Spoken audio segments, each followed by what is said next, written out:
बोलिए हनुमान हरि की जय। समाधि वाले महाराज की जय।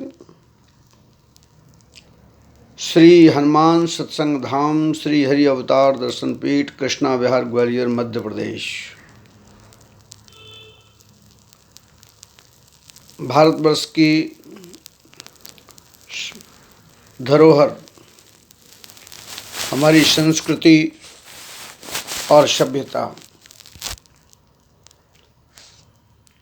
जिसके आधार पर जीवन सभी के लिए सुख और शांतिपूर्ण बनता है और मानव जीवन के उद्देश्य की पूर्ति धर्म अर्थ काम और मोक्ष की भी होती है। 5 प्रकार के ऋण होते हैं, उनमें एक ऋण पितृ ऋण होता है और पितृ ऋण बहुत महत्वपूर्ण होता है। उसके निमित्त हमारा आपका कर्तव्य बनता है, दायित्व बनता है कि हम उनके लिए वह करें जिससे उन्हें सुख और शांति मिले। वास्तव में पितरों का ऋण इसलिए, यदि वह न होते तो हम कहाँ होते। जैसे सबका कारण परमात्मा है, परमात्मा के अंदर इच्छा पैदा न होती तो ये बीज रूप में हमारे आपके अंदर इच्छा न होती और कर्म इच्छा के आधार पर आगे बढ़ता है तो अनेक योनियों को प्राप्त करते हैं कर्मानुसार। और इसीलिए कभी कभी मोह के कारण अंतमति सुगति के कारण इच्छा के कारण ही मुक्ति नहीं होती, जीवन नहीं मिलता।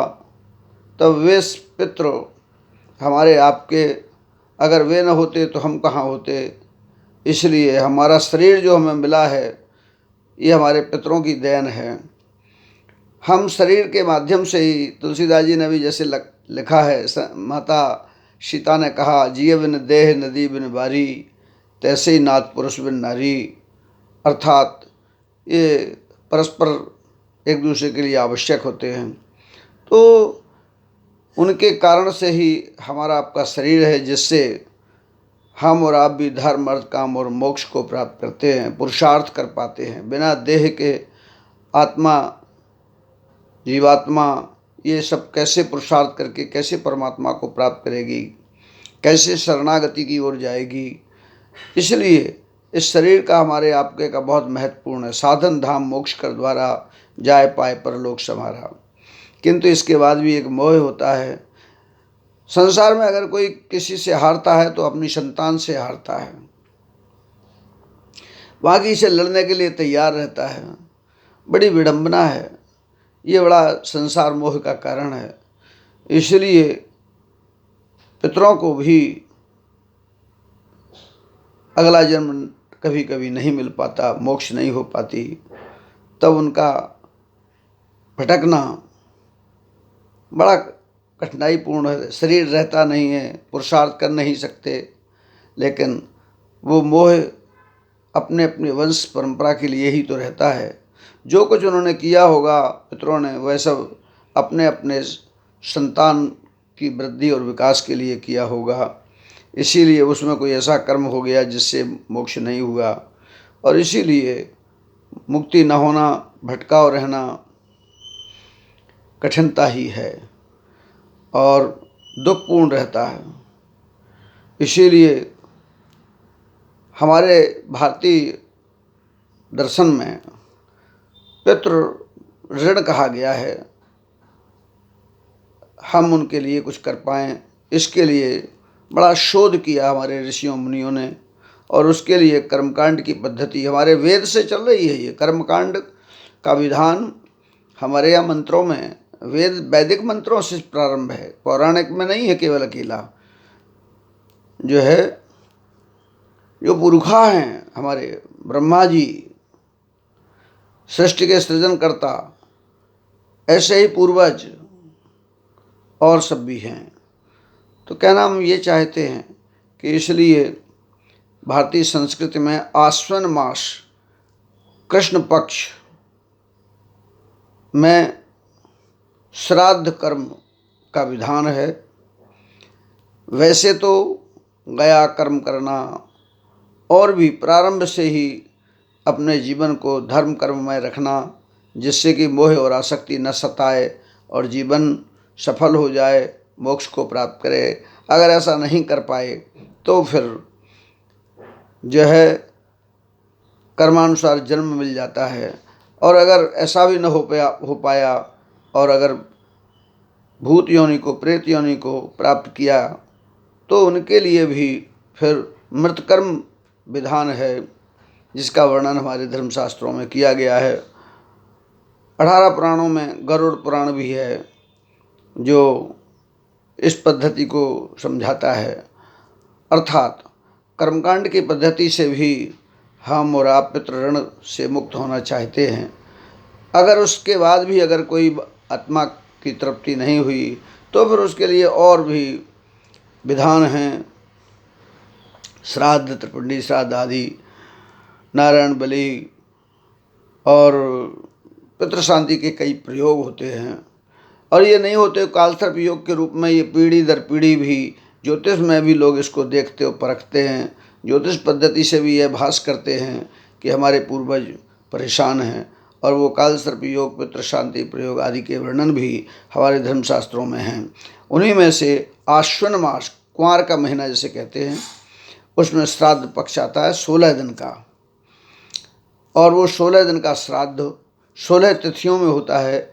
जिस तिथि में जिसकी मृत्यु हुई उस तिथि को श्राद्ध कर्म किया जाता है। यदि ऐसा पता न चला कि किसकी मृत्यु कब हुई, भ्रम होता है, तो अमावस्या, सर्वपितृ अमावस्या के दिन उनका श्राद्ध आदि कर्म करते हैं। आचार्य लोग भी इस पद्धति को जानते हैं। आप लोग भी जो भी करना चाहते हैं हमारे धर्मशास्त्रों का अध्ययन करिए। जिस पद्धति से आप स्वयं कर सकते हैं, दूसरों से करा सकते हैं, कोई बंधन नहीं है, बशर्ते वह जानना चाहिए, सब विधि होना चाहिए। और जो विधि पूर्वक कर पाए, जिसको अभ्यास होता है, जो साधना युक्त होता है, उसमें त्याग की ज़रूरत होती है, तपस्या की ज़रूरत होती है, श्रद्धा निष्ठा की, विश्वास की आवश्यकता होती है। बहुत बड़ी प्रक्रिया है ये। करने को तो कोई भी करे, लेकिन सफलता के लायक करे, इसकी आवश्यकता भी होती है।